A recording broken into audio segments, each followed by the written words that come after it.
Psycho Kid, ya nos llegó tu video. La neta, se me hace ridículo que tú haces. Mandarnos un reto por Facebook. Igual nosotros lo vamos a volver a hacer, pero nosotros vamos con todo y te vamos a romper tu puta madre a ti y a todos ellos.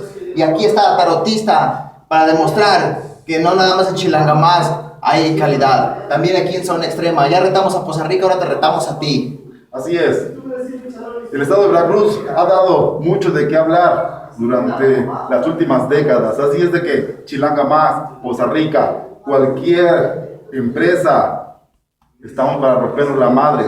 Zona Extrema se hace presente a nivel nacional. Ahora diles de dónde vienes, porque creen que nada más eres de Jalapa, que aquí en Jalapa somos unos indios. Nel, carnal, aquí también hay gente de fuera. Así es, nosotros hemos pertenecido a empresas como AAA, empresas internacionales en Estados Unidos, Centroamérica. Somos personas 100% preparadas. He estado en el centro y sureste del estado y de la nación, así es de que espéranos muy pronto. Zona Extrema. Que le diga todos esos elementos de Chilangamás a los que vas a traer, que el morbo punk y toda esa bola de culeros.